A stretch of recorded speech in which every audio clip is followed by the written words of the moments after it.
Hello, everyone. This is Randy Nunez from Between the Chalk Lines, your host today for the weekly wrap up.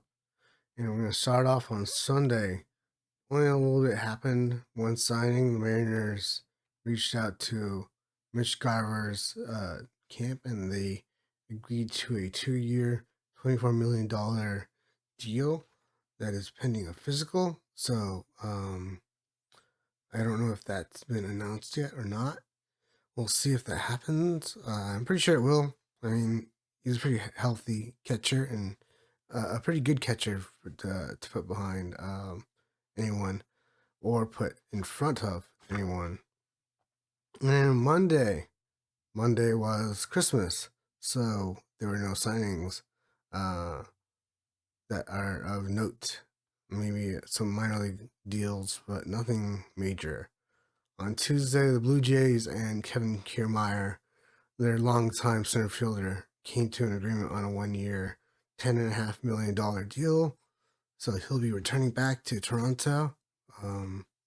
Martin Maldonado will be going to the sixth team that he's had in his career, the White Sox, on a 1-year, $4 million deal, which is what he's sort of used to. He's used to that $4 million, $3.5 million a year deal kind of just.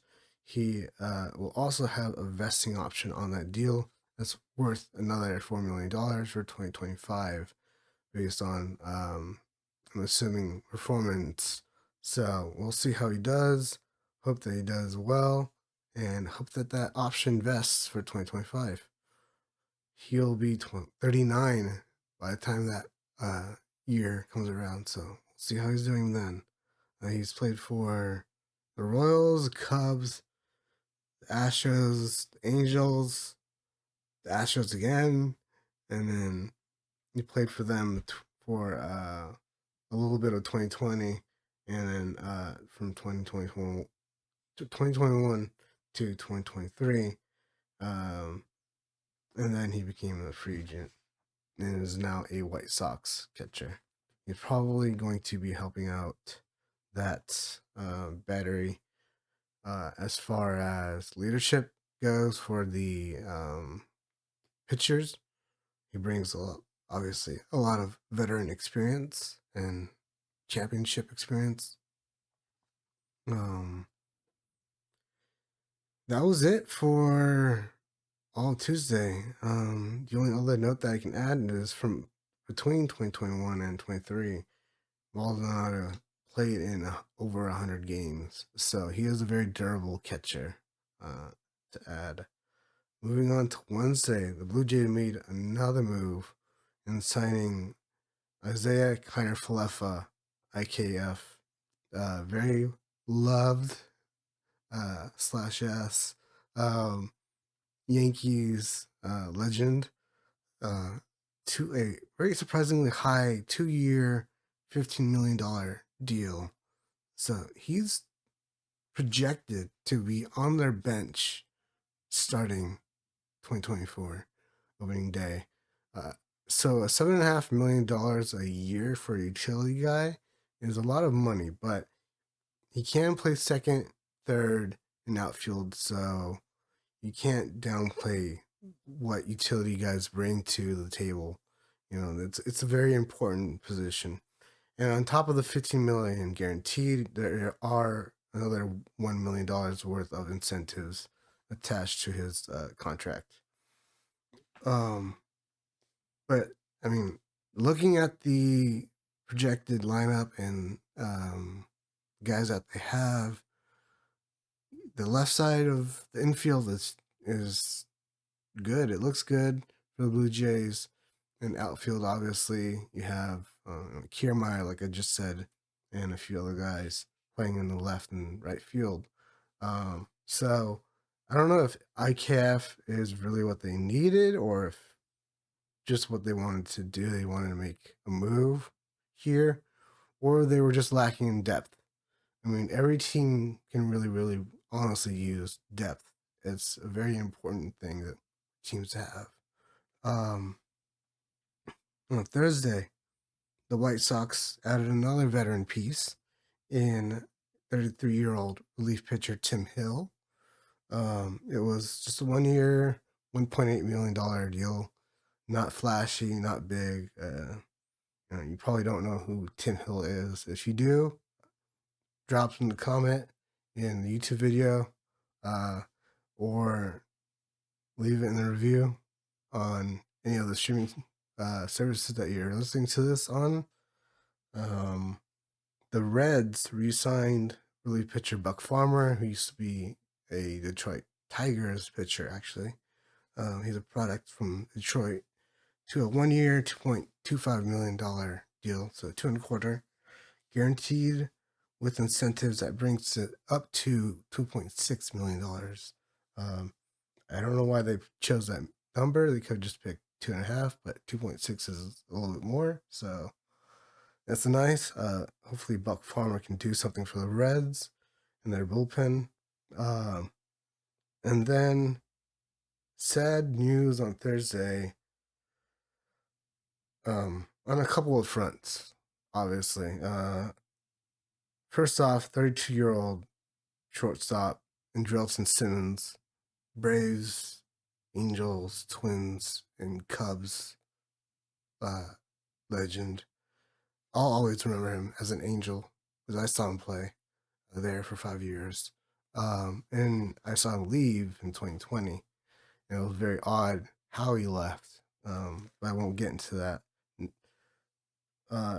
He has decided to retire from baseball, but there will be more on that later because I do have some info on that.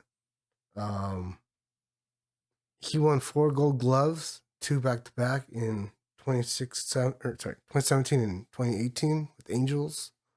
He won 2 with the Braves. If you look up highlight reels for shortstops, you're probably going to find Simmons in there. I know he was part of Team Netherlands for the WBC. Not this 2023, but in 2018, I believe he was part of the Team in the Netherlands. So he was all over the place. I mean, he was a great shortstop. Didn't have a lot of power, but most shortstops don't. Most second basemen don't.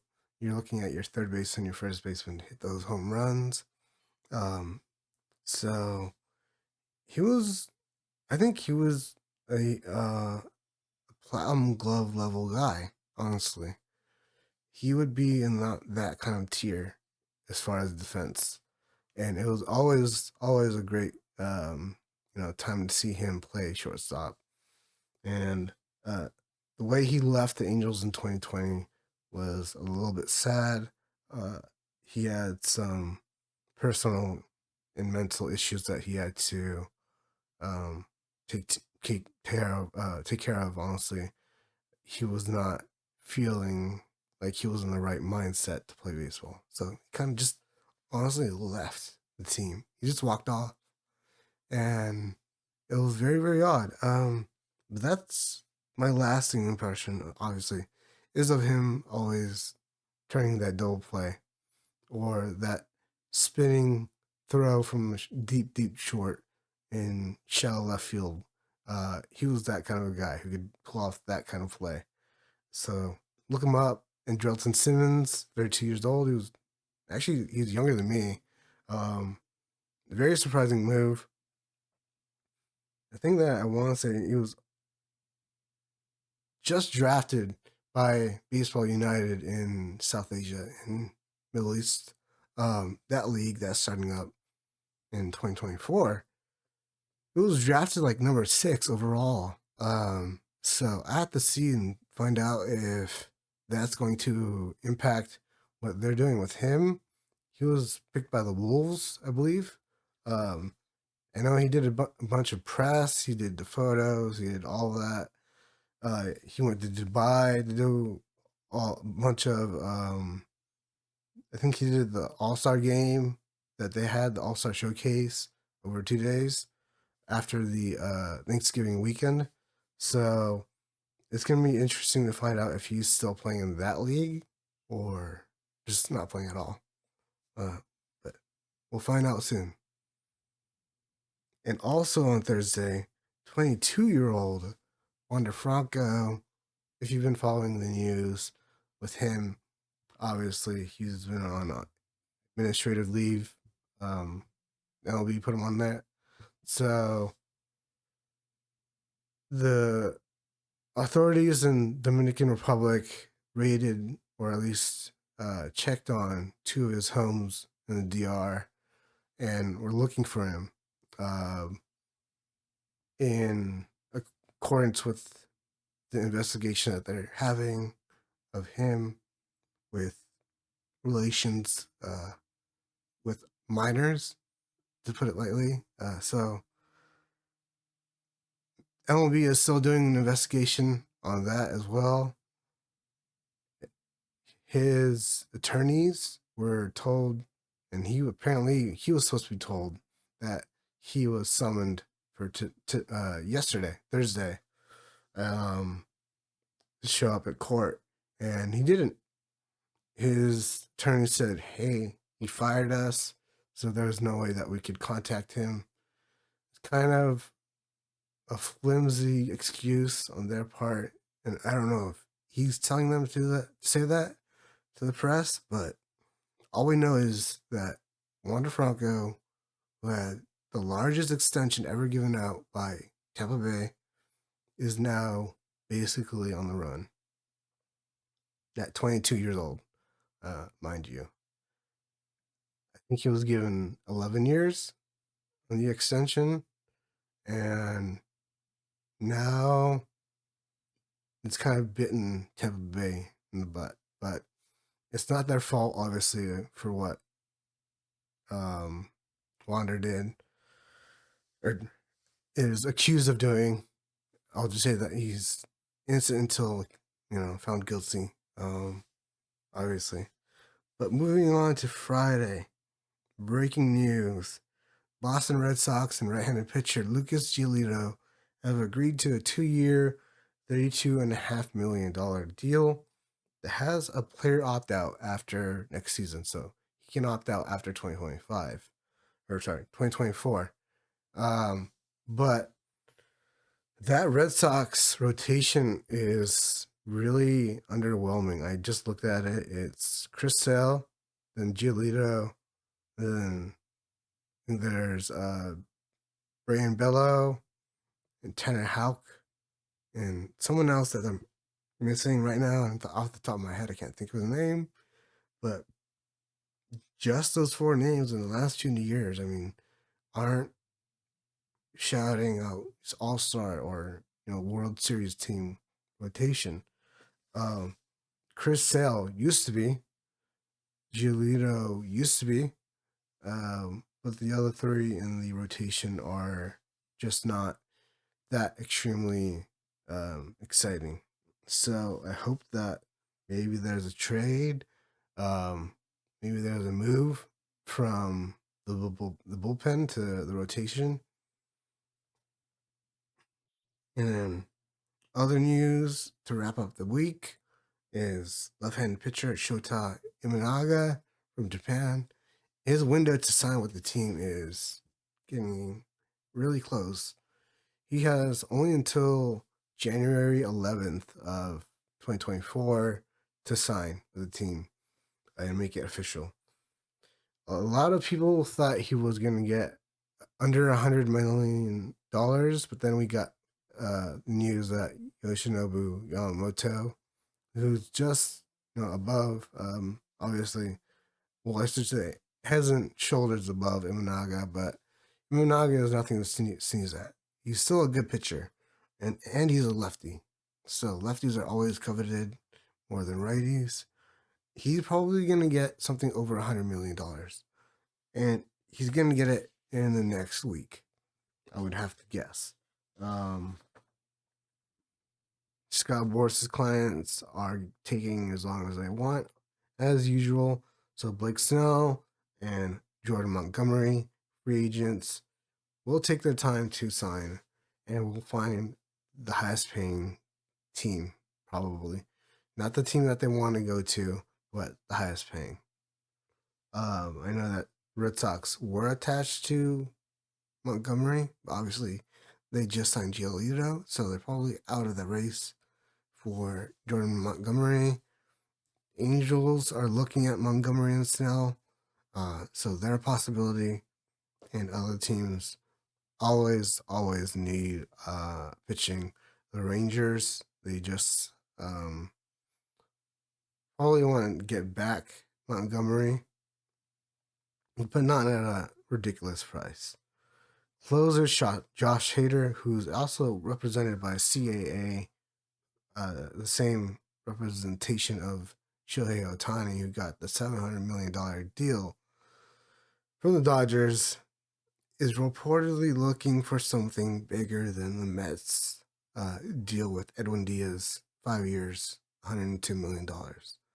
So he's probably looking for 5 years, $105 million. Um, and I think that he is worthy of getting that deal. Something over $102 million. It's just a matter of who. Like, who right now needs a closer worth $100+ million is the question. Obviously, the Mets don't need him.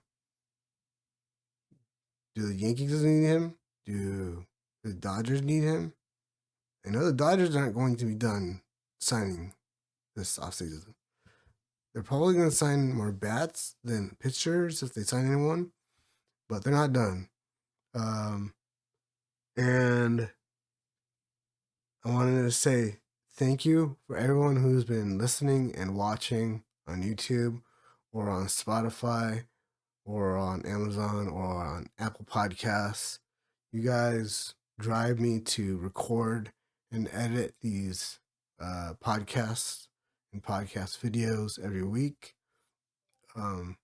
So I just want to ask everyone a few questions before I give this card away.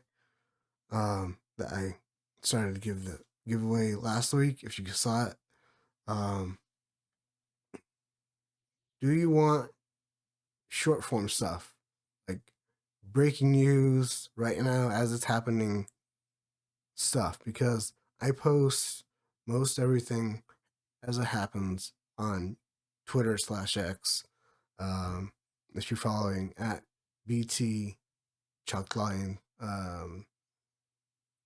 I'm there. So at BT Chalklines, follow me, or at Randy Nunez 3 there. Also,